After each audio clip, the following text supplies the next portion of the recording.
অন্তরালে আমার যে আম্মুজিরা আছে, ও মা আপনাদের কদমে হাত দিয়া বলি, আমার একটা মা জন্ম দিছে, আমার মাও আমার ওই মা জন্ম দিয়া দুনিয়ার জমিনে চালায়। আমি আমার মার একদিন বলছি, আম্মা ফকির যদি বাড়িতে ভিক্ষা দেওয়ার জন্য আসে পর্দার আড়াল থেকে ভিক্ষাটা দিয়া দিবেন, সামনে যাওয়া যাবে না। একদিন আমার বাড়িতে আমার এলাকার একজন দাড়ি পাকা মুরব্বী আসছে, আসার পর আমার আম্মারে দেখছি ওনার সঙ্গে শুধু কথা বলে। আমি কইছি মা কথা বলা যাবে না। বলে কেন কেন কেন, উনি তো আমার আব্বার মতো। আমি কইছি না, গায়রে মাহরম যদি হয় বাবার মতো হইল সামনে যাওয়া যাবে না। বলে হুজুর কেন? কারণ আপনার প্রতি কুনজর পড়তে দেরি হবে না। এই জন্য আমার বাড়িতে যারা হোমনা তিতাসের মানুষ গেছে, এরা দেখছে আমার বাড়ির সামনে দিয়া যে বারান্দা, বারান্দার মধ্যে কাপড় দিয়া ঢাকনা দেওয়া, আমার বারান্দার মাঝ বরাবর আমার আব্বা যে রুমে থাকে এখান দিয়া মাঝখান দিয়া আলাদা পর্দা দেওয়া। এটার কারণ হইল আমি চাই আমার মা পর্দা করুক। আমার মা পর্দা করলে আমি মানুষটা যদি পর্দার ওয়াজ করি, মানুষ পর্দার ওয়াজের আমল করবে। ও মা, তোমরা যারা বেপর্দা গুরো, তোমার বাবা যদি কবরে থাকে, আল্লাহর কসম তোমার বেপর্দা গুরার কারণে আল্লাহ তাআলা হয়তো তোমার আব্বা জানের কবরে আযাব দিব। এজন্য সাবধান, কোন পরপুরুষের সামনে তুমি তোমার চেহারাটা লইয়া যাইও না, তোমার দেহটারে দেখাইও না। এখানে যারা আছেন, 2 নাম্বার আল্লাহর নবী কয় একটা ভাই তার বোনের কারণে জাহান্নামে যাবে। ইয়া রাসূলুল্লাহ কেন? আমার নবী শিখিয়ে দেয়, ভাই যদি বোনটারে পর্দা না করায়, আপনি ভাই মোটরসাইকেল চালান, আপনার বোনকে বেপর্দা ভাবে আপনি আপনার মোটরসাইকেলের পেছনে নিয়ে ঘুরেন, আপনি আপনার বোনকে বেপর্দা ভাবে আপনার এলাকার গায়ে হলুদের অনুষ্ঠানের মধ্যে আপনি আপনার বোনকে গায়ে হলুদে নাচতে দেন, আপনার কি একটু লজ্জা লাগে না? আপনার কি একটু শরম লাগে না? যদি দুনিয়াতে লজ্জা শরম না লাগে, আল্লাহর কসম আল্লাহর মাই দুনিয়ার ভাই কবর গেলে এমন ফিটা ফিটবো সাতটা আড্ডি পর্যন্ত ঘুরা করব। সবাই জবান খুলে পড়ি আলহামদুলিল্লাহ। আজকের মাহফিলের যিনি প্রধান আকর্ষণ, বিশিষ্ট লেখক এবং গবেষক, মুনাজির আহলে সুন্নাহ মাওলানা মুফতি শহীদুল্লাহ বাহাদুর হুজুর, উনি আজকের মাহফিলের প্রধান আকর্ষণ উপস্থিত হয়েছেন। আমরা একটা তাকবীর দিয়ে হুজুরকে বরণ করে নেই। মোহাম্মদ একটা তাকবীর দেন। নারে তাকবীর, থাক না, নারে রিসালাত, নারে রিসালাত, আহলে সুন্নাত ওয়াল জামাত, হযরত মাওলানা মুফতি শহীদুল্লাহ বাহাদুর হুজুরের আগমন। নাগেরচরবাসীর পক্ষ থেকে জোরে বলেন মারহাবা, আর মুহাব্বতের আওয়াজে পড়েন মারহাবা। আল্লাহ যেন হুজুরের হায়াত ও বরকত দান করে, জোরে পড়েন আমিন। সবাই জিকির করেন লা ইলাহা ইল্লাল্লাহ, লা ইলাহা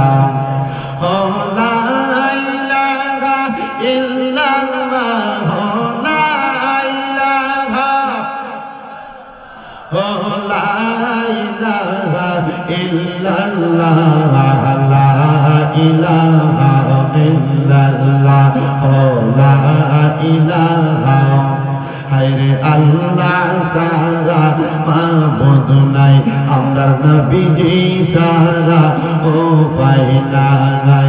ওই নবীকে পাইতে হইলে বলে, নই নবীকে পাইতে হইলে ওরে আল্লাহর দয়া জাগাইলা ইলাহা ইল্লাল্লাহ, ও লা ইলাহা।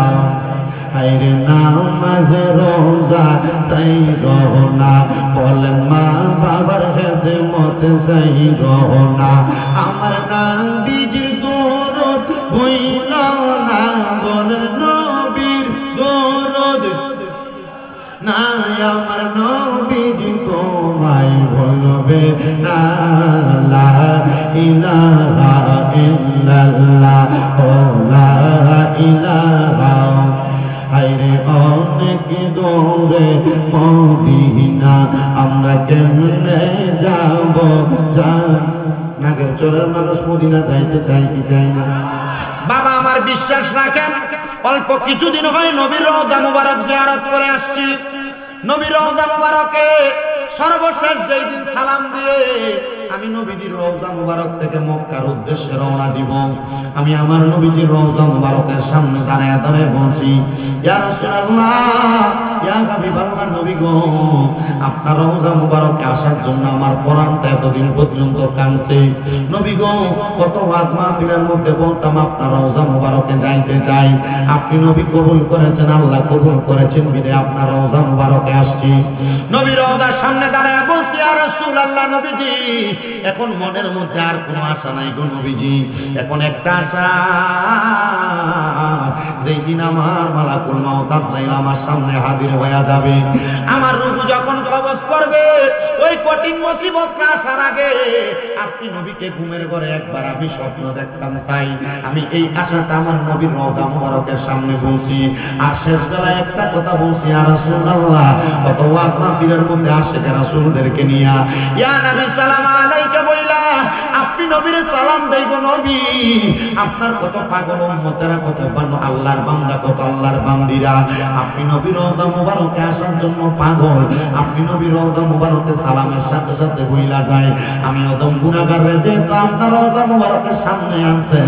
আপনার যত পাগলরা বাংলাদেশে বৈশা বৈশা আপনি নবীর জন্য কান্দে, আপনি তাদেরকে আপনার রওজা মুবারকে মরণের আগে একবার আইনেন। আমি সেম দোয়াটা আল্লাহর কাবা ঘরের সামনে যাইয়া বাইতুল্লাহ শরীফের কালো গিলাফটা দইরা কাবা শরীফের যে দরজার সামনে হাতটা রাইতে বলছে, আল্লাহ, আপনার কাবা ঘর দেখতে এত সুন্দর, আপনার কাবা ঘরটা দেখলে কলিজাটা ঠান্ডা হয়ে যায়।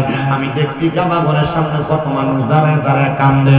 আমি কাবা ঘরটা দূরে কইছি, আল্লাহ, কত পাগলরা তোমার কাবা দেখতে আসতে চাই, আল্লাহ টাকা পয়সার জন্য তোমার কাবা ঘরের সামনে আসতে পারে না। আল্লাহ, তুমি তারারে একবার ওই কাবা ঘরের সামনে আইনো। বিশ্বাস করেন বাবা, আমি সারা বাংলাদেশের মুসলমান ইমানদাররা লেগে দোয়া করছি। আমি বলছি, আল্লাহ, তারারে মক্কা মদিনা না দেখে তুমি কবরের ডাক দিও না। এবার আপনারা বলেন বাবা, মরণের সাদা কাপড় গায়ে লাগার আগে আমরা শরীরে ইহরামের কাপড় লাগুক, আমরা সবাই চাই কি চাই না? যারা যারা যাইতে চান ডান হাত তুলে আমার আল্লাহকে দেখান, আর জবান খুলে একটা তাকবীর দেন, নারে তাকবীর। বাতা কান্দি বাজারই ফারুন যেত না, জোরে তাকবীর, নারে রিসালাত, নারে গাউসিয়া, আহলে সুন্নাত ওয়াল জামাত, জোরে বলেন মারহাবা। মদিনা যাইতে চাই কি চাই না? যারা যারা যাইতে চান জবান খুলে জোরে জোরে পড়েন, দয়াল আল্লাহ দয়া করেন, দয়া করেন, দেখান সোনার মদিনা, লা ইলাহা ইল্লাল্লাহ, ও লা ইলাহা, লা ইলাহা ইল্লাল্লাহ মুহাম্মাদুর রাসূলুল্লাহ সাল্লাল্লাহু আলাইহি ওয়াসাল্লাম।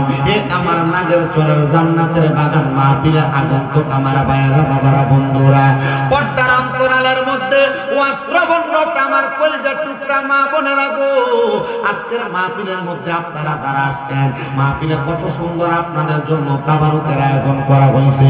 আমি যদি প্রশ্ন করি, ও আমার দাড়ি পাকা বুড়ো বুড়ো বাবারা, আপনারা কি তাবারুক খাওয়ার লোভে মাহফিলে আইছেননি? সবাই বলবে, হুজুর, আমরা তাবারুক খাইবার লেগে আসি নাই। ও যুবক ভাইয়েরা, মাহফিলে কি তোমরা আনন্দ ফুর্তি করবার লেগে আইছ? সবাই বলবে, হুজুর, না না, আমরা এই জন্য আসি নাই। কেন মাহফিলে আসলা রে? সবাই বলবে, হুজুর, আপনার জীবনে এত গুনাহ, আমরা লুকে লুকে গুনাহ করছি, গোপনে গোপনে গুনাহ করছি। আপনার গুনার খবর আপনার মা বাবা আত্মীয় স্বজন কেউ জানে না। যদি জানতো আপনার পরিচয় দিত না। বিশ্বাস করেন, আমি শামীম রাজার গুনাহ যদি আপনারা দেখতেন, আজকের মাহফিলে প্রধান বক্তা বানিয়ে বসাইতেন না। আল্লাহর দরবারে লাখ লাখ শুকরিয়া আদায় করি, আল্লাহ, আপনি আমার গুনাহগুলা গোপন করে রাখছেন। দেখবেন কোন মানুষ যখন চুরি করে, রাস্তা দিয়ে যাওয়ার সময় মানুষ তারা চুর করে ডাক দেয়, আল্লাহ, কত ওয়াক্ত নামাজ আমরা জীবনে সারলাম, আমরার কপালে তো তুমি বেনামাজি লেখা দিছো না। আমরা কত মিথ্যা কথা বললাম, আমরার কপালে তো তুমি মিথ্যাবাদী লেখা দাও নাই। আল্লাহ যদি এগুলা লেখা দিত, মানুষ আমরা গুনাহগার করে ডাক দিত। ও বাবা, আমরা আমরা জীবনের গুনার কোনো অভাব নাই। আজকের মাহফিলে আপনারা অনেক দরবারের তরিকতপন্থী মানুষ আছেন, আমি দেখতেছি শাহপুর দরবারের মানুষ আছে, দেখলাম সারসিনা সোনাকান্দার মানুষ আছে, আমি দেখলাম গৌসে মাঝভান্ডারের মানুষ আছে, কান্তির অনেক মুরিদ আছে, আবার চট্টগ্রামের পাকিস্তানের হুজুরের অনেক বায়াত আছেন। আপনারা যারা বসছেন এখানে, আপনারা বলেন বাবারা, আমরা জীবনের গুনাহগুলা আজকের মাহফিলে বৈশা যদি আমরা আল্লাহরে ডাক দেই, আমার আল্লাহ মাফ করতে পারে কি পারে না? আমরা গোপনে গোপনে গুনাহ করছি, আসেন জীবনের গুনাহগুলা মাফ করানোর জন্য মুহাব্বতের আওয়াজে আমার আল্লাহ তাআলার একটু স্মরণ করবেন। যাদের জবান আছে মুহাব্বতে আল্লাহ তাআলার একটু আল্লাহ তাআলার ইসমে জাতের জিকির করবেন, আর যাদের সামনে ফাঁকা জায়গা আছে জায়গাগুলো পূরণ করবেন আর ডাক দেন আল্লাহ আল্লাহ আল্লাহ আল্লাহ। কমান না ইকুটা কমাই দেন আল্লাহ আল্লাহ আল্লাহ। কোন সাধনে আগাই গো আপনা আই গো নবীজি, কোন সাধনে পাই গো আপনা আই মারহাবা আল্লাহ আল্লাহ। কোন সাধনে পাই গো আপনা আই গো নবীজি, কোন সাধনে পাই গো আপনা আই মারহাবা আল্লাহ আল্লাহ। পাইলে আপনার দুই চরণ ধন্য হইত এই জীবন, দেখা দেন গো দয়াল নবীজি মারহাবা আল্লাহ। পাইলে আপনার দুই চরণ ধন্য হইত এই জীবন, দেখা দেন গো দয়াল নবীজি। দেখতে চাইছে রানী, দেখা দেন গো নবীজি। দেখলে ধন্য হইত এই জীবন, অন্য নবীজি। কোন সাধনে পাই গো আপনা আই মারহাবা আল্লাহ আল্লাহ। জবানটা খুইলা আল্লাহর নামে স্মরণ নাই আল্লাহ আল্লাহ। ও গো নবীজি আপনি আসেন মদিনাতে, আমরা ডাকি বাংলার বুকে, দেখতে চাই আপনার রওজা খানি মারহাবা। ও গো নবীজি আপনি আসেন মদিনাতে, আমরা ডাকি বাংলার বুকে, লইয়া যান গো দেখব রওজা খানি মারহাবা। দেখলে আপনার চেহারা ধন্য হইত এই পাগলা, দেখলে আপনার চেহারা ধন্য হইত এই পাগলা। দেখা দেন গো মায়ার নবীজি, ও গো নবীজি। কোন সাধনে পাই গো পাই মারহাবা আল্লাহ আল্লাহ। মুর্শিদ কইয়া যাও যাইবার কালে, লইয়া যাইবা নেই মারহাবা আল্লাহ আল্লাহ।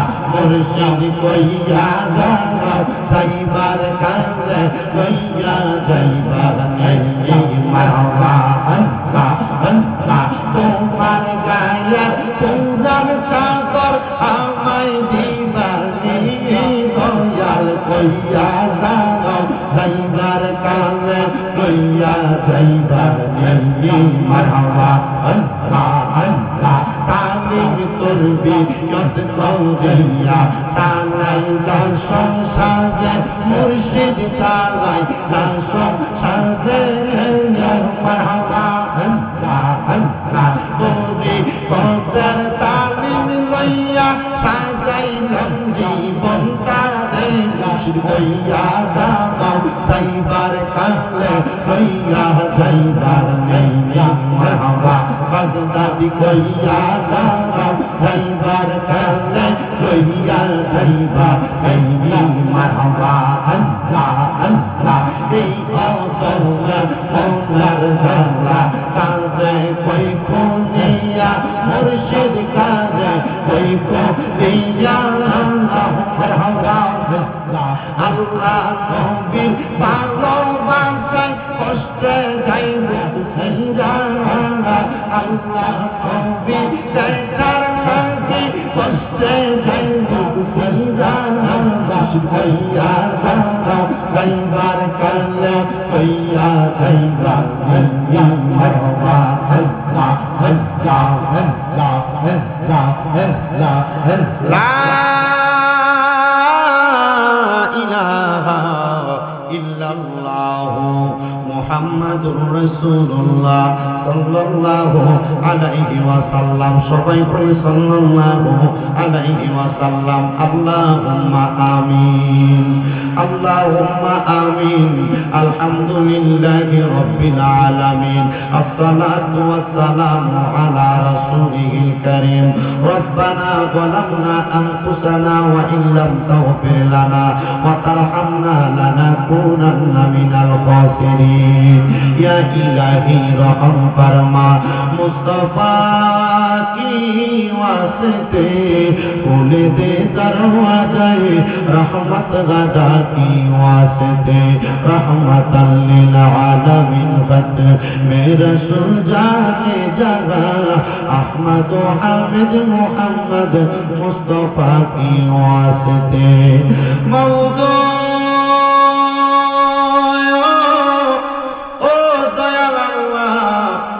রহমতের নজর কইরা তাকিয়া দেখেন গো আল্লাহ এই কুমিল্লা জেলার অন্তর্গত তিতাস থানাধীন নাগেরচর উত্তরপাড়া মোহাম্মদ আলী ব্যাপারী বাড়ির প্রাঙ্গণে এত সুন্দর কইরা চতুর্থ বাৎসরিক ইসলামী সুন্নি মুখা সম্মেলন সাজাইয়া এই এলাকার আমার যুব সমাজের ভাইয়েরা আজকের জান্নাতের বাগানে আমার সঙ্গে আমার কতগুলা দাড়ি পাকা মুরব্বী বাবারা যুবক নওজোয়ান ভাইয়েরা ছোট্ট ছোট্ট মাসুম বাচ্চারা পর্দার অন্তরালের মা বোনেরা আপনি আল্লাহর শাহিন শাহি পাক দরবারে গুনাহগার কাঙ্গালের কাছে দুই কানা হাত বাড়াইছে আল্লাহ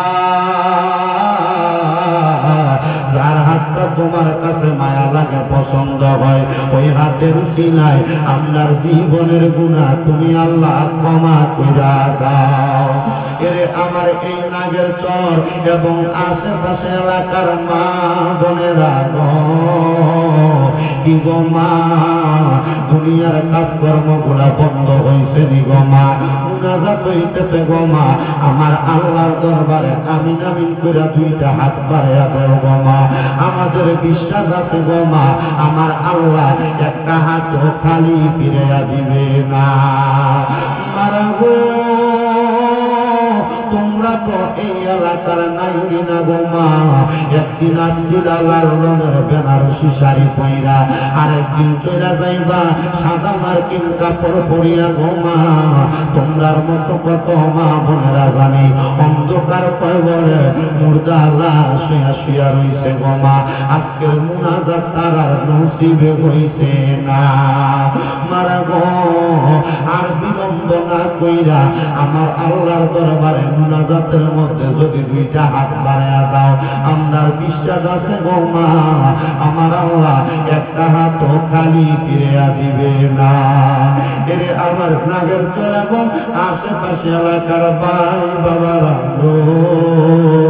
কিরে ভাই আর কত দুনিয়ার রং তামাশা আড্ডাবাজের মধ্যে সময় কাটাইবা মুনাজাত হইতেছে আমার আল্লাহর দরবারে আমিন আমিন কইরা দুই কানা হাত বাড়াইয়া দাও রে ভাই আমার বিশ্বাস আছে আমার আল্লাহ একটা হাত খালি ফিরিয়া দিবে না বাইরা রে জানি না রে ভাই আজকের মুনাজাতটা কার জন্য জানি জীবনের শেষ মুনাজাত জানি না রে আল্লাহ আমার কোন ভাই বাবা মা বোনের জন্য জানি গো এই এলাকার বাসপুরার বাসগুলা পাইকা লালে লাল হইয়া গেছে জানি না রে আল্লাহ আমার আমার কোন ভাই বাবা মা বোনের জন্য জানিব এই মাসিমপুর বাজারের কাফনের কাপড় কাইটা রেডি করে রাখছে, জানি না রে আল্লাহ কোন ভাই বাবা মা বোনের জন্য জানিব। জীবনের গুনাহ মাফ কইরা আমরারে বেগুনাহ মাসুম বান্দা বানায়া দাও আল্লাহ। আজকের মুনাজাতে কে জানি হাত বাড়াইছে, কার জানি জগতের মধ্যে আব্বা নাই, যেই বাবা রিক্সা চালাইয়া মাটি গাইটা মাথার গাম পায়ে ফালাইয়া পরের বাড়িতে বদলার কাজ কইরা সন্তানদের মানুষের মতো মানুষ করার জন্য নিজের রক্তরে পানি বানাইয়া আজকে আব্বা জান অন্ধকার কবরে শুয়ে রইছে রে আল্লাহ। এমন আব্বা যাদের অন্ধকার কবরে, আব্বার কবর তুমি আল্লাহ জান্নাতের বাগান বানায়া দাও আল্লাহ। আজকের মুনাজাতে কে জানি গান বাড়াইছে, কার জানি জগতের মধ্যে মা নাই। হায়রে মা, সেই মারে মা কইয়া ডাকলে কলিজারা কোন পর্যন্ত ঠান্ডা হইয়া যায়, সেই মায়ের দিকে নেক নজরে তাকাইলে কবুল হজের সওয়াব হইয়া যায়। আল্লাহ জানি না কে জানি এমন মারে 3.5 হাত মাটির কবরে শোয়া দিয়ে আসছে, মাহফিল শেষ করে বাড়িতে যাইব, সবার মুখ দেখবো কিন্তু জনম দুঃখী মার মুখটা দেখবে না আল্লাহ। এমন মাজার কবর দেশে আল্লাহ রাইখো তোমার মায়ার নজরে, সেই মায়ের কবরতে আযাব তুমি দিও না, দুঃখের দরদি আমার জনম দুঃখী মা, গর্ভধারিণী মা, জনম দুঃখিনী মা, দুঃখের দরদি আমার জনম দুঃখী মা। আল্লাহ আবার অনেক এতিম আছে, মাও নাই বাবা নাই, জনমের এতিম রে আল্লাহ। ওয়াজ মাহফিল শেষ করে বাড়িতে যায়, সবার মুখ দেখে কিন্তু জনম দুঃখী মা বাবার মুখ দেখে না। আজকে নাগের জোর মাহফিল হয়, আম্মাই আব্বার বয়সী কত বুড়া বুড়া মানুষ দেখে, কিন্তু জনম দুঃখী মা বাবারে দেখে না রে আল্লাহ। কত মাইয়ারা পর্দার আড়ালে বইসা রইছে, আল্লাহ বাপের বাড়ি যায়, বাপের বাড়ি আসে, কিন্তু আম্মা আব্বার মুখটা দেখে না আল্লাহ। এমন মা বাবা যাদের অন্ধকার কবরে, আব্বা আম্মার কবরটারে নাজাতের ফয়সালা করে দাও। যাদের মা বাবা বেঁচে আছে হায়াতে তৈয়বা নসিব করে দাও, আম্মা আব্বার খেদমত করার মতো তৌফিক দান করো। আমরা যারা হাত বাড়াইলাম প্রত্যেকের ব্যবসা বাণিজ্য কাজে কর্মে চাকরি বাকরির মধ্যে বরকত দান করো। যারা পড়ালেখা করে বিদ্যা বুদ্ধি বানাইয়া দাও, মানে সম্মান ইজ্জতে জিন্দেগি নসিব করে দাও আল্লাহ। আজকে নাগের উত্তর পাড়া মুহাব্বত আলী ব্যাপারী বাড়ির মাহফিলে তারা টাকা দিয়া, পয়সা দিয়া, শ্রম দিয়া, বুদ্ধি দিয়া, পরামর্শ দিয়া, মাইক দিয়া, লাইট দিয়া, প্যান্ডেল দিয়া, মিডিয়ার বাইরা সহ সম্মানিত শ্রোতা মণ্ডলী উলামায়ে কেরাম তারা উপস্থিত হয়েছে আল্লাহ, প্রত্যেকরে তুমি কবুল আর মঞ্জুর করে নাও।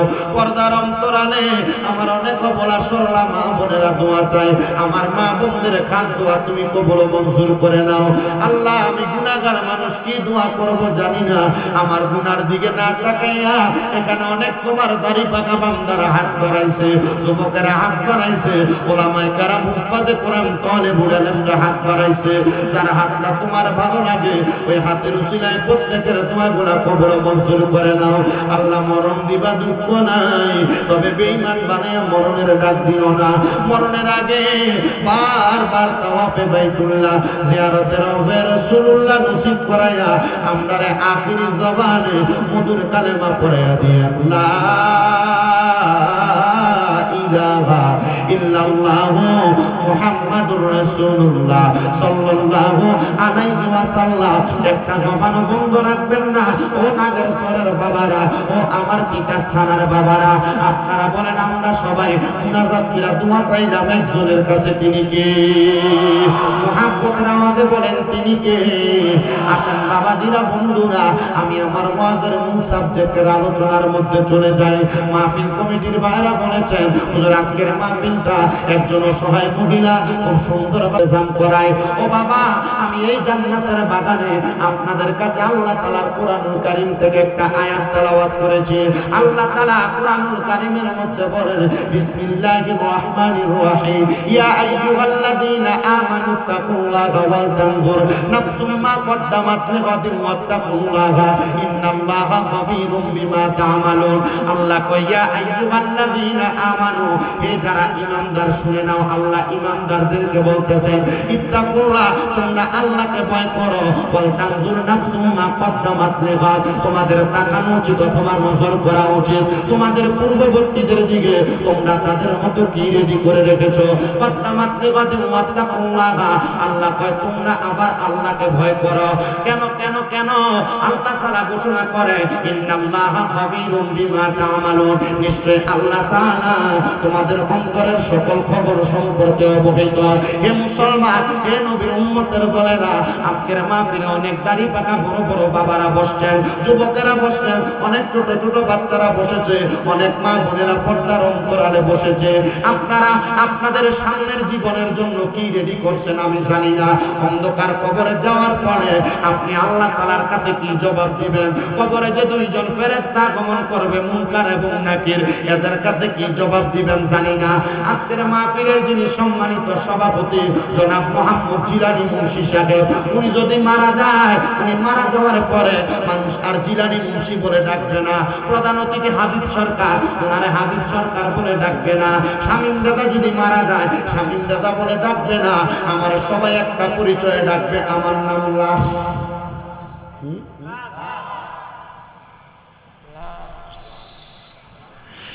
আমার মা বাবা সন্তান সন্ততি স্ত্রী পুত্র আমারে লাশ বলে ডাকবে। কেমন জীবন আপনি গঠন করলেন, যে জীবন গঠন করার কারণে কবরের বাস পচার আগে আপনার লাশ পচে যায়।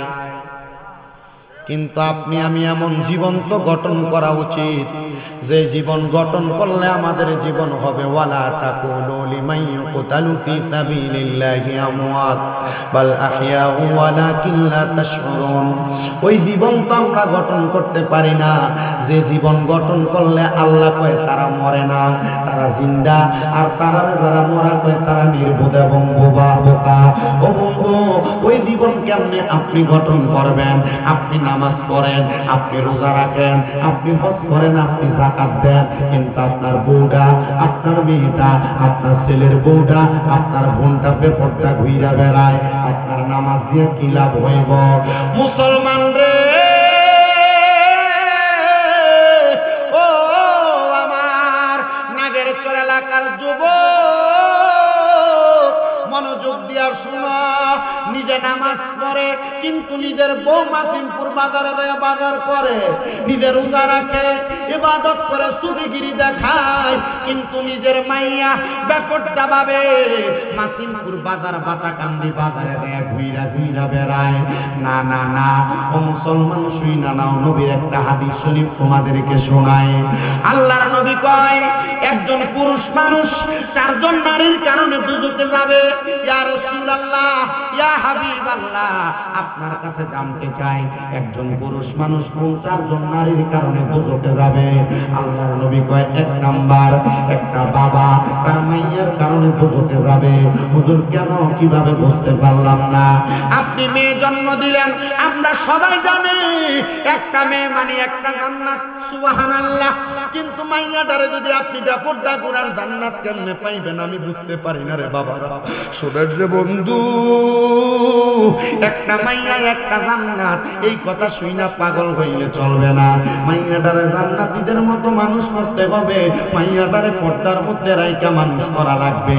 দুইটা মাইয়া দুইটা জান্নাত, তিনটা মাইয়া বলে নবীর সঙ্গে একই জান্নাতে।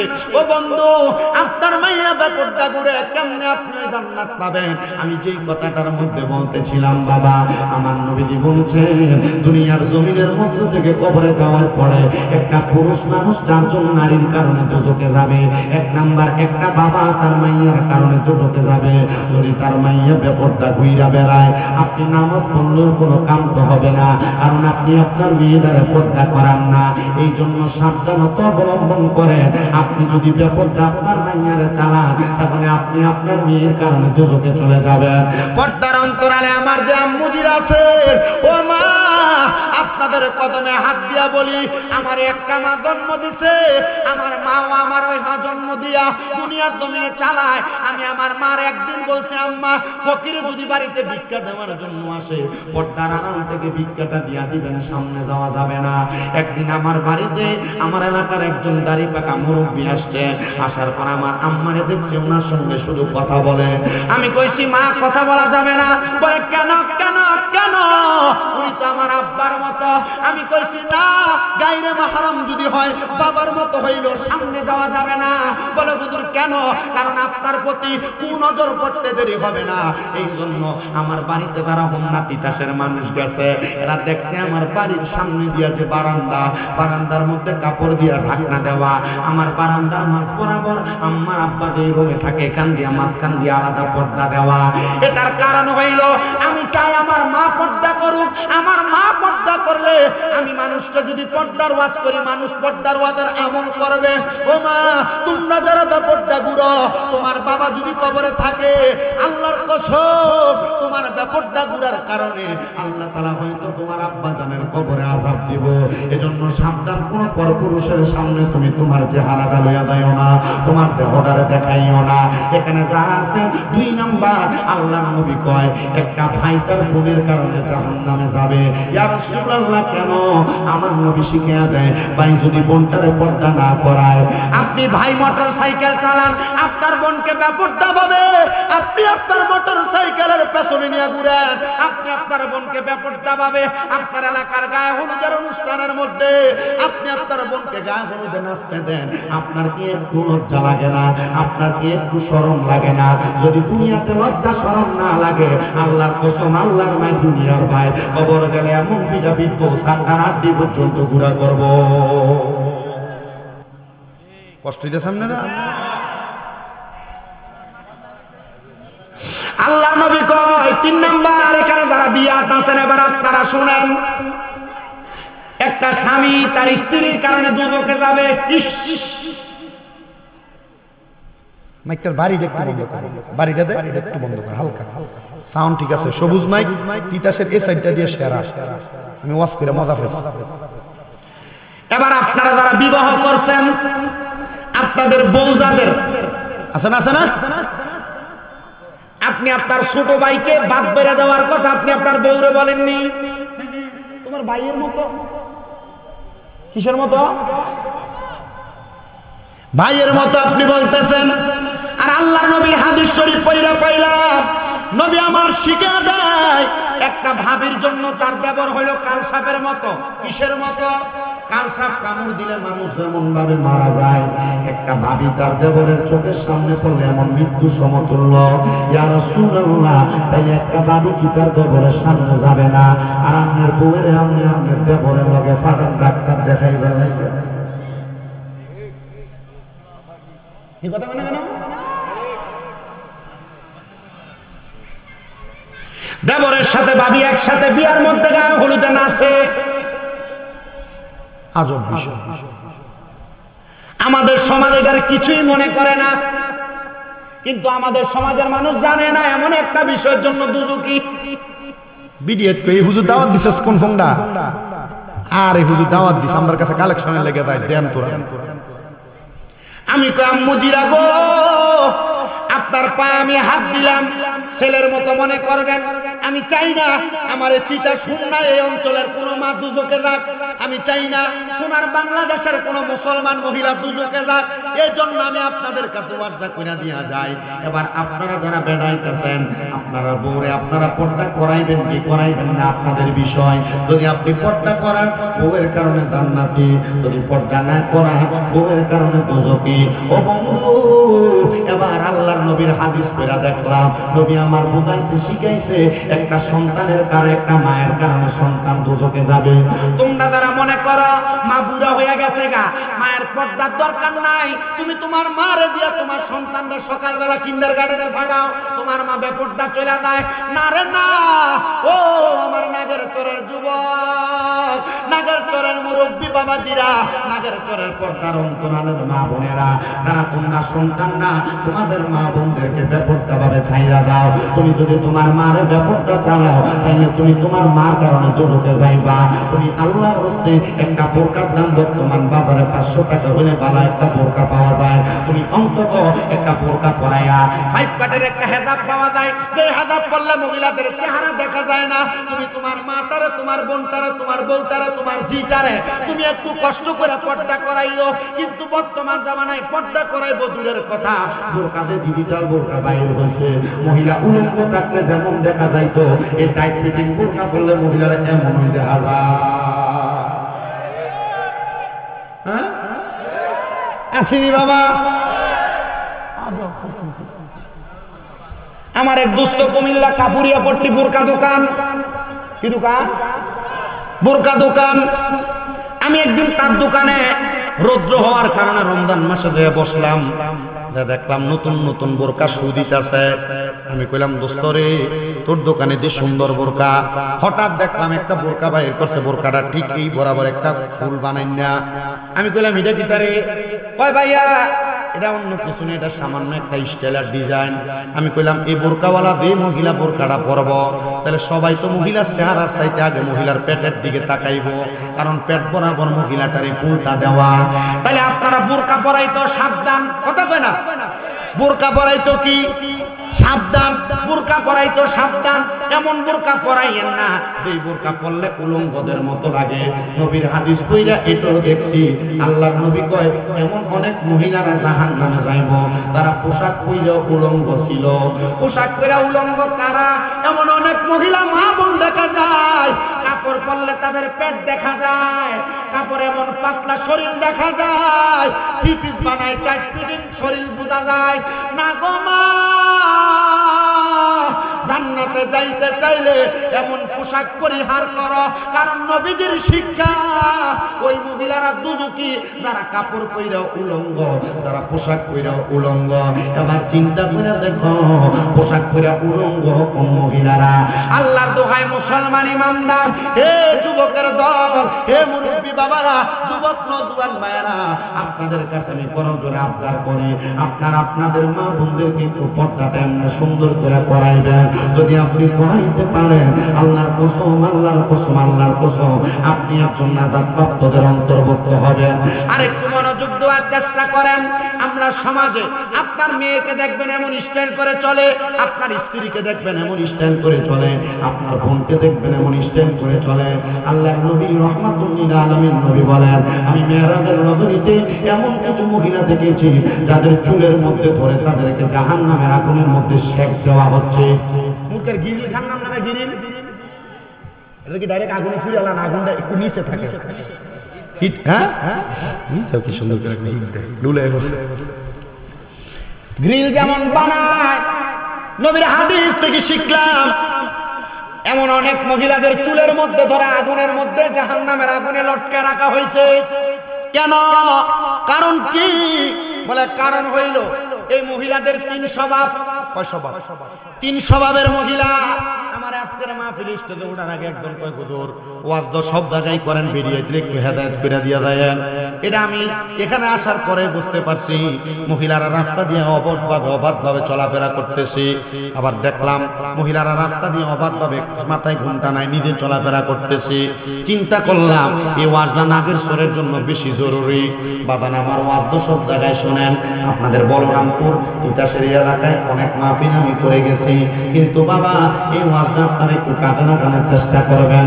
আল্লাহর নবী কয় মহিলাদেরকে দেখলাম চুলের মধ্যে দইরা আগুনের মধ্যে সেক দেওয়া হচ্ছে। ইয়া রাসূলুল্লাহ কেন? বলে 3 কারণে। নবী আমার রহমতের নবী বলে 1 নাম্বার, ওই মহিলাকে আগুনে সেক দেওয়ার কারণ হইল মহিলা নিজের স্বামী এবং সন্তানকে গজব দেয়, মহিলা তার স্বামী এবং সন্তানদের অভিশাপ দেয়। দেখবেন অনেক মা বোনেরা সন্তান ছোটখাটো কোনো অন্যায় করলে এমনি বইলা ফেলে আল্লাহর গজব ফরক করে পড়ে। জামাই কোনো অন্যায় যদি ছোটখাটো কোন বিয়াদবি করে স্বামীর অভিশাপ দেয়, আল্লাহ তোর বিচার করব। এমন কথা বলি কি বলে না? এক নাম্বার কারণ হইল মহিলারা তাদের স্বামীরে অভিশাপ দেয়, এটা হলো এক নাম্বার কারণ। দুই নাম্বার কারণ, ওই মহিলা যারা দুজকের মধ্যে জাহান্নামের আগুনে শেকপ্রাপ্ত হইতেছে তারা হইল অর্ধ উলঙ্গ মহিলা, যারা পোশাক পরছে তবুও তাদের শরীর দেখা গেছে। তিন নাম্বার, ওই মহিলা যাদের মাথার চুলগুলা ছিল উটের কুচের মতো। বলো হুজুর কেমনে? দেখবেন মাথার বানতেছে, চুল বানতেছে, মাথার মধ্যে কত সুন্দর করে মুখোশ লাগাইছে, মুখের মধ্যে মাথার চুলটি মাথার এই পিছের দিক দিয়ে পৌঁছা দেখা যায়।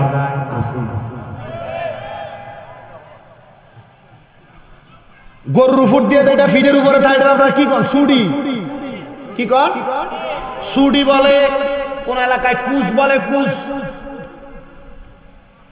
এই সুডি এবং কুচ আল্লাহর নবী কয় মহিলাদেরকে দুজকে দেখলাম যাদের মাথার চুলগুলো উটের কুচের মতো।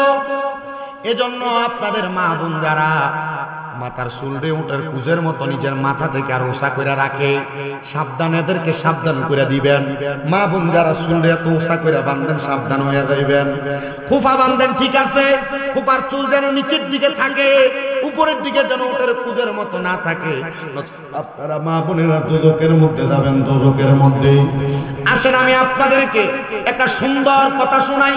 বলখ নামক এলাকা, যেই বলখ এলাকার মধ্যে বড় বড় আল্লাহর ওলিদের জন্ম। একজন বড় আল্লাহর ওলি, যিনার নাম হযরত আব্দুল্লাহ মারুফ বলকি রাহমাতুল্লাহ আলাইহি। সুবহানাল্লাহ পড়েন না? সুবহানাল্লাহ। হযরত আব্দুল্লাহ মারুফ ওই বলকের একজন বড় আলেম দিন। উনি বলে, আমি একদিন ফজরের নামাজ আদায় করে মসজিদের মধ্যে অবস্থান করতেছি। ফজরের নামাজের পর একটা নফল ইবাদত আছে। এই নামাজটার নাম কি বাবা? এশরাকের নামাজ। মাশাআল্লাহ, বলেন কি নামাজ? এশরাকের নামাজ। বলেন কি নামাজ? এরা কইতেছেন, এরা চিন্তা করে হুজুর আমরা 5 ওয়াক্ত নামাজ হইতো পড়ি না, আমরা এশরাক পড়াম কোন সময়? না রে মুসলমান, না। 5 ওয়াক্ত নামাজ ছাড়া আরো অনেক নামাজ আছে। এশরাকের নামাজ আছে, চাশতের নামাজ আছে, মাগরিবের পর আওয়াবিনের নামাজ আছে, ফজরের আগে তাহাজ্জুদের নামাজ আছে, এমন অনেক সালাতুল হাজতের নামাজ আছে, সালাতুল ইস্তিসকার নামাজ আছে, এমন অনেক নামাজ আছে যেই নামাজ পড়লে আল্লাহ তাআলার অসংখ্য নিয়ামত, অসংখ্য বরকত পাওয়া যায়। আমি শুনলাম আশেপাশে কোন হুজুর নাকি কইয়া গেছে যে তোমরা যে খতমে ইউনূস পড়াও, এই খতমে ইউনূস এটি কই পাইছো তোমরা? আল্লাহর কসম, তারা সমাজের মধ্যে এমন ফিতনা তৈরি করে, এরা আলেম না, এরা শয়তান। আমি অবাক হয়ে গেছি, খতমে ইউনূস হইছো কই? ওমা, হযরত ইউনূস আলাইহিস সালাম এই দোয়া পড়ে উদ্ধার হইছে, মাছের পেট থেকে আল্লাহ তাআলা দোয়া কবুল করছে। এই দোয়া পড়ে যদি ইউনূস নবী উদ্ধার হয়, আল্লাহ তাআলা কি আমরা উদ্ধার করতে না? ফতুয়া লাগাই দিছে বড় মৌলভী সাহেব।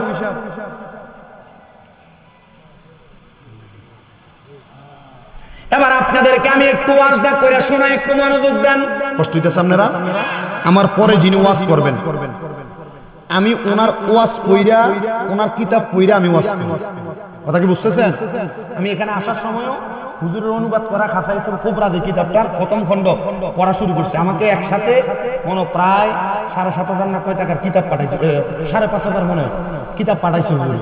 আমি একটা একটা করে ধরে পড়তেছি, কারণ এই ওনার লিখিত সবগুলো কিতাব যদি কেউ পড়ে, এর সামনে আইসা কোনো বাতিল ফেরকাও কথা বলতে পারবে না, নাস্তিক বেঈমানও কথা বলতে পারবে না। আপনি কথা বুঝতে পারছেন? ওনার যে সহিহুল বিহারি একটা কিতাব আছে, 6 খণ্ডের কিতাব, এই কিতাব যদি কেউ পড়ে আলহামদুলিল্লাহ ভালো আলেম হয়ে যাবে। এর কাছে অনেক মাসালার সমাধান থাকবে। এই মাওলানা শহীদুল্লাহ বাহাদুর বাড়ি কি দূরে না আপনার এলাকা? কথা কই না কেরে? বাড়ি কি দূরে না এলাকা? তো এলাকার বাড়ি সিটাং খায় আর কি, আইতে একটু খরচও বেশি, হাদিয়া বাড়ায় দিবেন। আর আমরা থেকে ওনারে বাড়ায় দিলে লাভ হইব, উনি কিতাবাদি লেখে, ওনার খরচ বেশি। আমরা ওনাদের বই পড়ে পড়ে আমরা ওয়াজ করি। তো যেই কথা ছিলাম, বলক এলাকার সবচাইতে ভালো একজন আলেমী দ্বীন, খুবই নিচক আলেম ওনার, হযরতে আব্দুল্লাহ মারুফ কারকিওয়াল বলখি। উনি প্রথম থেকে ধর্মে ছিলেন খ্রিস্টান ধর্মের। কোন ধর্মের? খ্রিস্টান ধর্মের। আল্লাহ তাআলার কোরআন রাসূলের হাদিস তার এমন ভাবে তাসির করছে, সে ইসলাম কবুল করছে।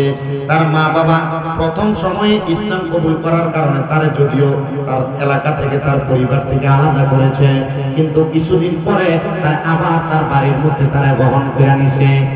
আব্দুল্লাহ মারুফ কারকি বলেন, একদিন আমি ফজরের নামাজ পড়িয়া ইশরাকের নামাজের জন্য অপেক্ষা করতেছিলাম। ইশরাকের নামাজের জন্য যখন আমি অপেক্ষা করতেছিলাম, আমি আমার নামাজের মুসল্লার মধ্যে হঠাৎ করে কেন জানি আমি ঘুমিয়ে গেছি। কারণ আগের রাতে আমি এত বেশি এলেম চর্চা করেছি, করার কারণে ফজর নামাজের পরে আমার চোখে একটু তন্দ্রা লাগিয়া গেছে, একটু ঘুম লাগিয়া গেছে। ঘুমটা যখন আসছে আমি দেখলাম ঘুমের ঘরে স্বপ্নে আমাদের এলাকার সবচাইতে ভালো একজন ইবাদত করেন না, 5 ওয়াক্ত নামাজ পড়ে, 5 ওয়াক্ত নামাজ পড়তো, রোজা রাখতো, হজ যাকাত দান সদকা সবই করত। উনি দুনিয়ার জমিনের মধ্য থেকে ইন্তেকাল করার পর আমি কবরের মধ্যে দেখলাম উনি জাহান্নামের আগুনের মধ্যে, ওনার পেটের মানে নাভি থেকে পায়ের নিচ পর্যন্ত আগুন জ্বলতেছে, আর ওনার নাভি থেকে তালু পর্যন্ত ওনার ভালো দেখা যায়। আমি ওনাকে এমন স্বপ্ন দেখে বড় অবাক হয়ে গেলাম। অবাক হওয়ার কথা না? নাভি থেকে পায়ের পাতা পর্যন্ত জ্বলতেছে, আর নাভি থেকে মাথার তালু পর্যন্ত ভালো দেখা যায়। আমি এমন দেখে, মা বোন যারা পর্দার আড়ালে একটু মনোযোগ দেন, আমি ওনার এমন অবস্থা দেখা ওনারে প্রশ্ন করলাম, ও আল্লাহর বান্দা, আপনার তো এমন অবস্থা হওয়ার কথা না। আমি যতটুকু জানি আপনি 5 ওয়াক্ত নামাজের পাশাপাশি নফল ইবাদত করতেন, বেশি ইবাদত করতেন, আমল আখলাক আপনার ভালো ছিল, কিন্তু আপনার অর্ধেক শরীর আগুনে জ্বলতেছে আর অর্ধেক শরীর ভালো কেন? উনি বলেন, হুজুর, আমি আমার দুনিয়ার জমিনের মধ্যে যখন ইন্তেকাল করি, ইন্তেকাল করার সময় আমার স্ত্রীর গর্ভের মধ্যে একটা সন্তান ছিল, ওই সন্তানটা কন্যা সন্তান। হুজুর, আমি ইন্তেকাল করার আগে আমার আরেকটা সন্তান ছিল, এটাও কন্যা সন্তান। হুজুর, আমার একটা কন্যা সন্তান যেটাকে আমি দুনিয়াতে দেখে আসছি, ওই মেয়েটাকে আমি বাবা আমার মতো করে কোরআন সুন্নাহ মোতাবেক মানুষের মতো মানুষ বানাইছি। ওই মেয়েটা কোরআন সুন্নাহ মাইনা আমল আখলাক কইরা পর্দা কইরা চলে।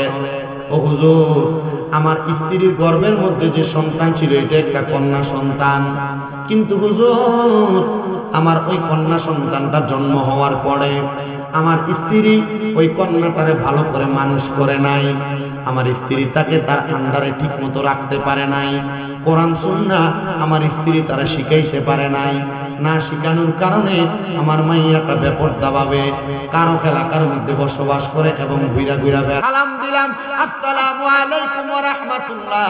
আমি যখন সালামটা প্রদান করলাম, সালাম দেওয়ার সাথে সাথে ঘরের মধ্য থেকে কোনো জবাব আসে না, কিন্তু আমি দেখলাম হঠাৎ করে একটা মেয়ে বের হইয়া আমার শরীরের মধ্যে তাদের ঘর থেকে একটু নোংরা পানি মেলে দিছে। আমার শরীরের যে পবিত্র জামা কাপড় ছিল, আমার জামা কাপড়টা একবারে নোংরা হয়ে গেছে। আমি আবার সালাম দিলাম, মেয়েটাকে দেখে আসসালামু আলাইকুম ওয়া রাহমাতুল্লাহ। মেয়েটা কোনো জবাব দেয় না। দেখলাম ঘরের ভিতর থেকে একটা জবাব আসছে, ওয়া আলাইকুম আসসালাম, কিন্তু ঘরের ভিতর থেকে কেউ বাইর হয় না।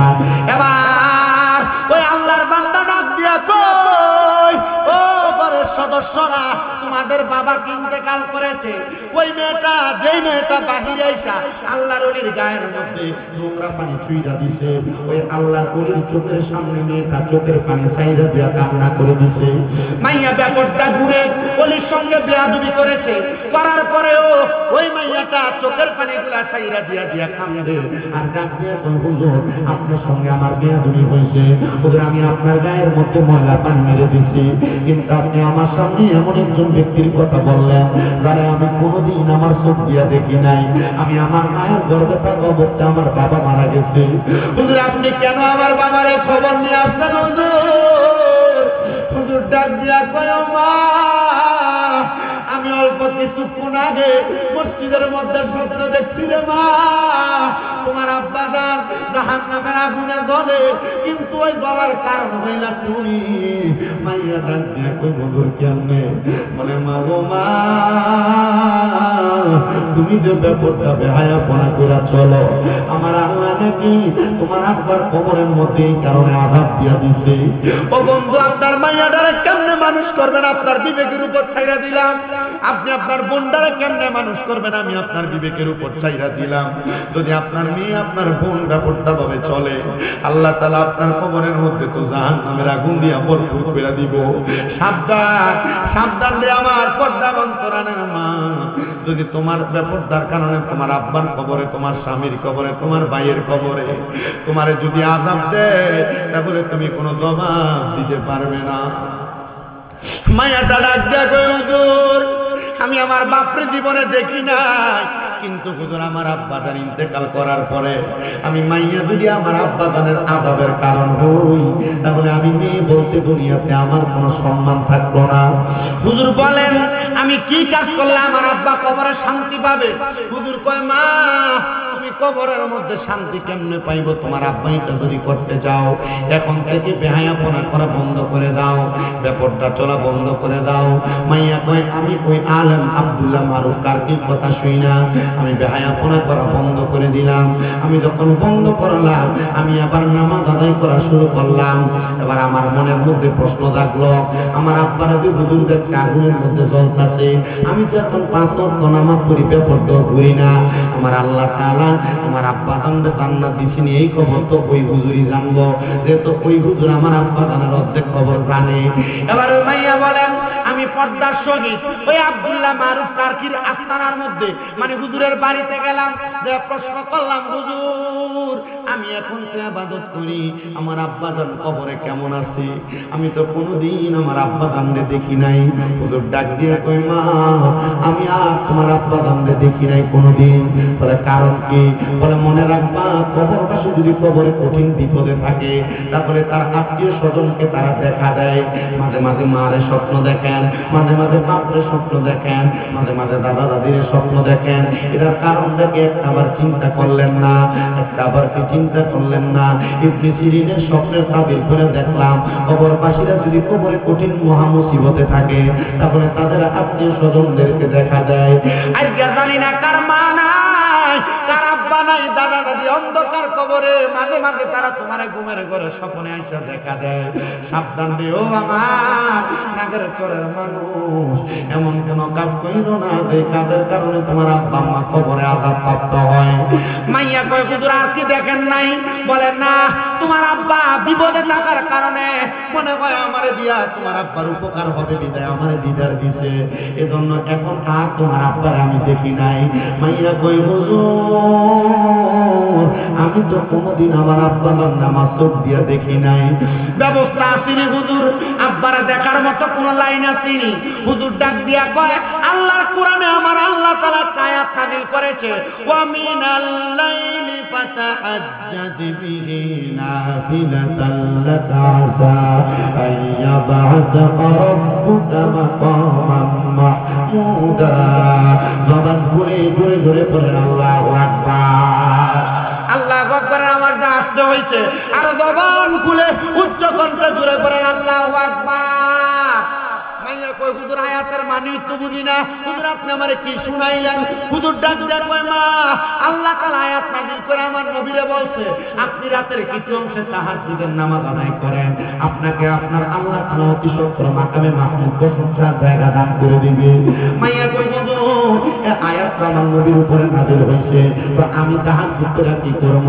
এই আয়াত যখন আমার নবীর উপরে নাযিল হইল, আমার নবী রাহমাতুল লিল আলামিন নবী আল্লাহ তাআলার কাছে চোখের পানি মুবারক ছাইরা দিয়া কান্না করেছে, আর ডাক দিয়া, আল্লাহ ও আল্লাহ, আপনি বলেছেন আমি নবী তাহাজ্জুদের নামাজ আদায় করলে আমারে মাকামে মাহমুদ প্রদান করবেন।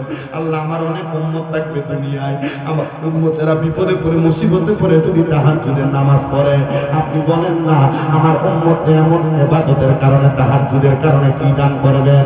আল্লাহ তাআলা আমার নবীকে হাদিসে কুদসির মাধ্যমে জানিয়ে দেয়, আপনার উম্মত তাহাজ্জুদের নামাজ পড়া আমি আল্লাহর কাছে যা চাইবে আমি আল্লাহ তাহাজ্জুদ নামাজের বরকতে আপনার উম্মতের তা দান করে দেব। বলেন সুবহানাল্লাহ। আমার ভাইরা, বাবারা, বন্ধুরা ও পর্দার অন্তরালের মা বোনেরা, আপনাদের কাছে বলবো, যাদের সন্তান হয় না, যারা বিদেশ যাওয়ার চেষ্টা করে বিদেশ যাইতে পারে না, যারা ব্যবসা করে বরকত হয় কঠিন রোগ বালা মুসিবত মাফ হয় না। তাহাজ্জুদের নামাজ পড়বা, 5 ওয়াক্ত নামাজের পাশাপাশি দেখবা আমার আল্লাহ তুমি বান্দা বিদেশ যাইতে পারো না, বিদেশ যাওয়ার ব্যবস্থা করে দিবে। তুমি মায়ের গর্ভে সন্তান হয় না, তাহাজ্জুদের নামাজের বরকতে আল্লাহ গর্ভে সন্তান দান করবে। তুমি সন্তান ব্যবসা করে বরকত হাসিল করতে পারো না, তাহাজ্জুদের নামাজের কারণে তোমার ব্যবসার মধ্যে আল্লাহ বরকত দান করব। সেই কাজে হাত দাও, এই কাজে সফল হইতে পারো না, ও মুসলমান তাহাজ্জুদের নামাজ আদায় কইরা আল্লাহর কাছে চোখের পানি ফেলায় ফেলায় কান্দ। বেশি দিন লাগবে না, 3 মাস সময় দিলাম। 3 মাস যদি আল্লাহর কাছে 5 ওয়াক্ত নামাজের পাশাপাশি তাহাজ্জুদ করে কান্দ, আল্লাহর অসংখ্য নিয়ামত অসংখ্য বরকত তুমি পেয়ে যাইবা। তারা স্কুল কলেজ মাদ্রাসার ছাত্র ভাইরা আছেন, এলেম অর্জন করার জন্য আল্লাহ তাআলার অপুরন্ত খাদিনা রহমত পাওয়ার জন্য আপনারা চেষ্টা করবেন তাহাজ্জুদের নামাজটা পড়ার জন্য। আমি আপনাদেরকে একটা মজার কথা বলি শুনেন। আমার মাদ্রাসা কুমিল্লায় 6টা, কয় না কয়টা? আমার 6টা মাদ্রাসা, 6টা মাদ্রাসার মধ্যে প্রত্যেক মাদ্রাসার ছাত্ররা আপনাদের দোয়ার বরকতে রাত 3:30টার দিকে ওইটা তাহাজ্জুদ পড়ে। ছোট ছোট অনেক বাচ্চা আছে নুরানিতে পড়ে, এই পোলা পাহানো সব ডলতে ডলতে ওইটা তাহাজ্জুদ পড়ে। আমি একদিন তাহাজ্জুদের নামাজের সময় মাদ্রাসায় যে দেখি ছোট ছোট বাচ্চারা তাহাজ্জুদের নামাজ পড়ে ফজরের অপেক্ষা করতেছে। আমি দেখছি ছোট ছোট বাচ্চা এগুলারও চোখ দিয়া বেয়ে বেয়ে পানি পড়ে। এটার কারণটা কি শুনবেননি?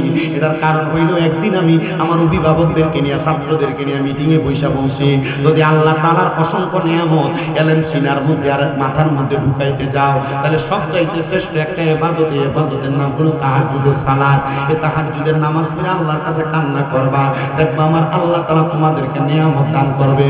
খোদার কসম আমার ছাত্রগুলো আমার কথা দ্বারা ফালাই নাই। আমার ছোট ছোট বাচ্চারা মাদ্রাসায় তাহাজ্জুদের নামাজ পড়ে পড়ে দোয়া করে। এখন আমি সব সময় মাহফিল থেকে যাওয়ার সময় মাদ্রাসার দিকে তাকাইলে দেখি লাইট জ্বলে। আমার বুঝতে দেরি হয় না, আমার ছোট ছোট বাচ্চারা তাহাজ্জুদের নামাজ পড়ে দোয়া করে। এবার বলেন এই নামাজের বরকত আছে না? না। বিদেশ যাওয়ার চেষ্টা করো, পারো না, তাহাজ্জুদ করো। মা বোনেরা সংসারে বরকত নাই, তাহাজ্জুদের নামাজ পড়ো। আমি আপনাদের সবার কাছে বলি, আল্লাহর ওলি ওই মাইয়ারে নসিহত করে, এ মা যদি আব্বারে দেখতে চাও তাহাজ্জুদ পড়ো। মাইয়া কই হুজুর পড়াম কেমনে? তাহাজ্জুদ পড়ার নিয়মটা তো শিখিয়ে দিবেন। হুজুর কয় মা 2 রাকাত করে নিয়ত করবা। 2 রাকাত নামাজের নিয়ত যখন তুমি করবে এটা সুন্নতে ইবাদত। যখন তুমি 2 রাকাত নামাজের নিয়ত করবা, 2 রাকাত নামাজের নিয়ত কইরা আল্লাহর দরবারে দাঁড়ায়া যাইবা। সূরা ফাতিহা একটা বড় সূরা মিলাইবা, দ্বিতীয় রাকাতের মধ্যে সূরা ফাতিহার সঙ্গে সূরা ইখলাস মিলায়া পড়বা। এমন করে 4 রাকাত, প্রতি 4 রাকাতের পরে পরে সুবহানাল্লাহ, আলহামদুলিল্লাহ, লা ইলাহা ইল্লাল্লাহ, আল্লাহু আকবার দুরূদ শরীফ পড়বা। এমন করে 3-4 12 রাকাত তাহাজ্জুদের নামাজ পড়বা। নামাজ পড়া পড়া আল্লাহর কাছে দোয়া করবা। ওই মাইয়া কয় আল্লাহর ওলি মারুফ কাকির কথা শুই না, আমি তাহাজ্জুদের নামাজ পড়া কান্না করতে লাগলাম। 1 সপ্তাহ যায় নাই, 1 সপ্তাহ যায় নাই, 1 সপ্তাহ যায় নাই, আমি তাহাজ্জুদ নামাজ পড়া আল্লাহর কাছে সাজদার মধ্যে যায় যখন কান্না করি, আমি দেখছি রে আমার চোখের সামনে তাহাজ্জুদের নামাজের মুসল্লায় কে জানি একটা ঘোরাফেরা করতেছে। এমন সুন্দর, এমন সুদর্শন মানুষ, যার চেহারাটা দেখতে বড় সুন্দর দেখা যায়, যার ডাইনে 70 জন, বামে 70 জন, সামনে 70 জন, পিছনে 70 জন প্রহরী দেখা যায়। আমি অবাক হয়ে গেলাম, জিজ্ঞাসা করলাম কে আপনি, কে আপনার পরিচয়টা কি আপনি আমার কাছে বলবেননি? এবার উনি ডাক দিয়া কয় আমারে চিনো না, আমি হইলাম তোমার ওই বাবা, আমি আজকে তোমার ইবাদতের কারণে জান্নাতে ঘুরতেছি। ওরে ভালোবাসি তোমায় বাবা, বুকটা যে যাইছি রে, তোমার কথা হৃদয় মাঝে পড়ছে বারে বারে। ভালোবাসি তোমায় বাবা, বুকটা যে যাইছি রে, তোমার কথা হৃদয় মাঝে পড়ছে বারে বারে। বাবা তুমি কেমন আছো ছোট্ট মাটির ঘরে, তোমার কথা হৃদয় মাঝে পড়ছে বারে বারে। বাবা গো বাবা, বাবা গো ও বাবা, বাবা গো ও বাবা, বাবা গো ও বাবা। দরজাটা খুলতে খেয়ে যাই ধোকা, বাবা বুঝি বলছে এলে নাকি খোকা, বুকের ভিতরটা লড়ে চড়ে ওঠে, সবাই আছে শুধু বাবা নেই, শুধু বাবা নেই।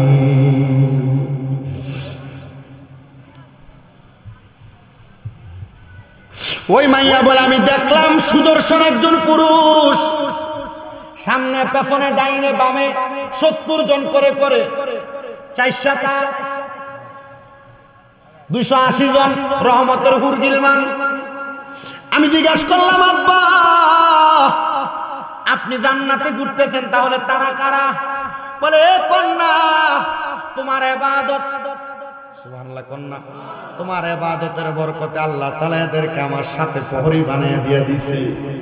ও আমার নাগের চরের যুবক, নাগের চরের মুরব্বী বাবাজিরা, পর্দার অন্তরালের মা বোনেরা, আপনাদের সবার কাছে আমি একটা আবদার জানাই, আপনাদের সবার কাছে আমি একটা আবদার জানাই, আল্লাহর হস্তে দুনিয়ার জমিনের মধ্যে এমন সন্তান হন, আপনার সন্তানকে এমন সন্তান বানান যে সন্তানের দোয়ার বরকতে আপনি এমন করে জান্নাত পাইবেন।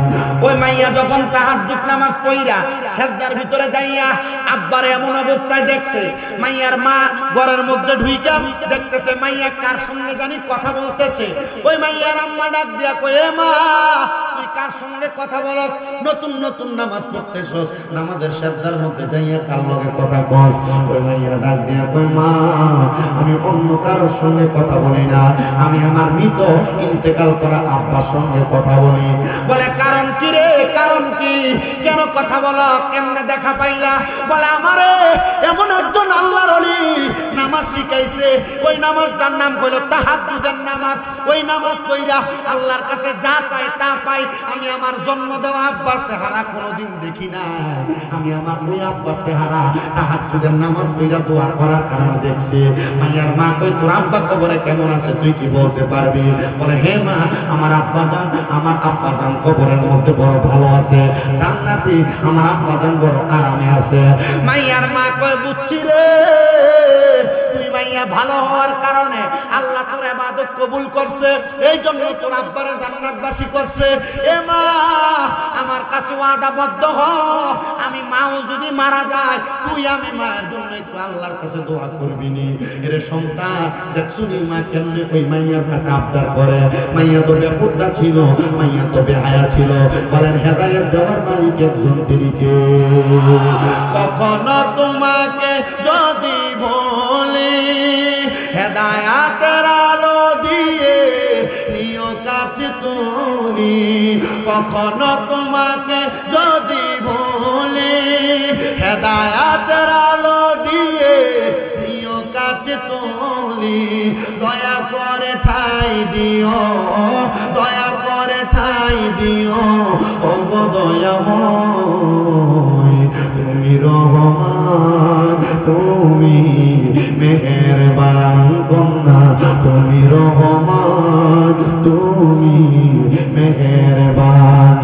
অন্ধকারে না শুধু তোমারই গুণগান, ভুলেও ভুলে না তবু শান, তুমি রহমান, তুমি মেহেরবান।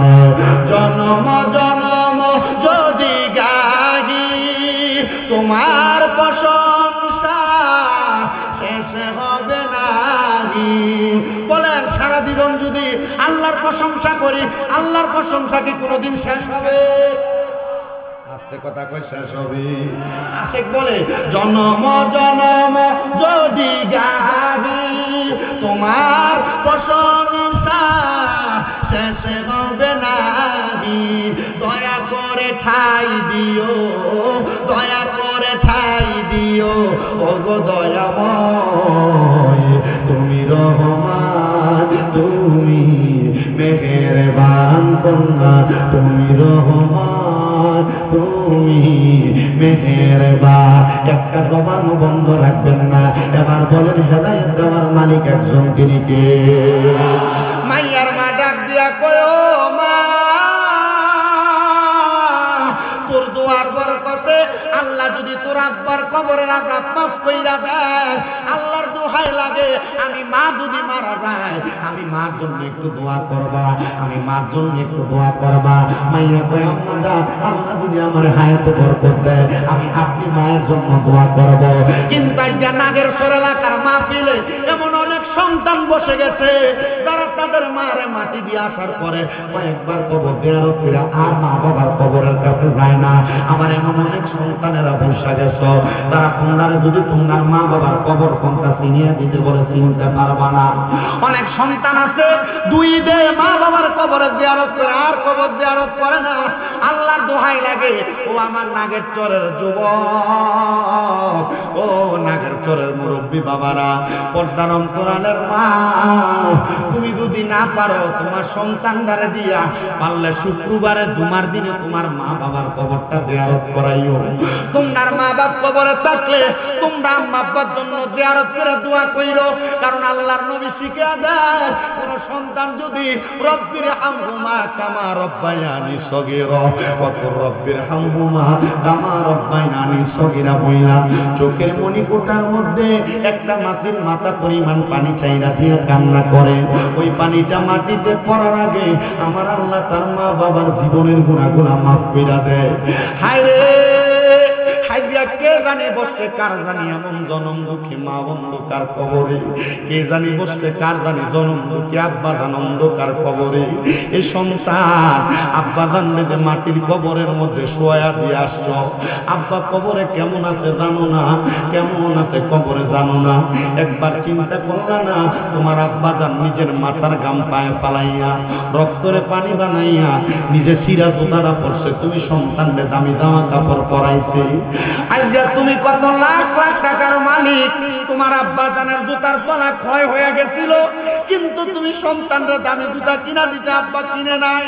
ঈদের দিনে আব্বা পুরান জামা কাপড় পইরা ঈদের নামাজ পড়বার লাগে ঈদগাহের মধ্যে গেছে। কেউ যদি জিজ্ঞাসা তো আব্বা আপনি তো নতুন কোনো জামা কাপড় পরেন না, আব্বা উত্তর দিত এখন আমি বুড়া হয়ে গেছি, এখন কি আর আমার নতুন জামা কাপড় পরার বয়স আসেনি। আব্বার কাছে যে টাকা নাই, আব্বা অভাবের কথাটা ভাইয়া বলতো না।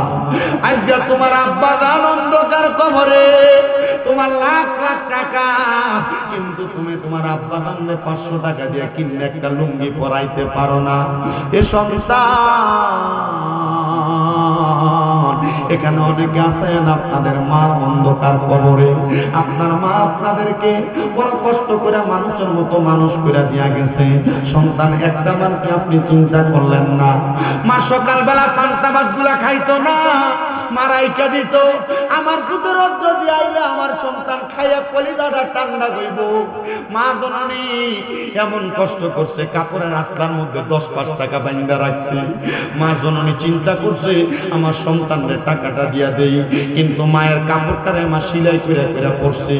এই সন্তান একটাবার কি চিন্তা করলা না আজকে তোমার ওই মা অন্ধকার কবরে, তোমার কাছে টাকা আছে, কিন্তু তুমি তোমার ওই মারে তোমার টাকা দিয়ে একটা কাপড় কিনা পরাইতে পারো না। পরাইবা কেমনে রে সন্তান?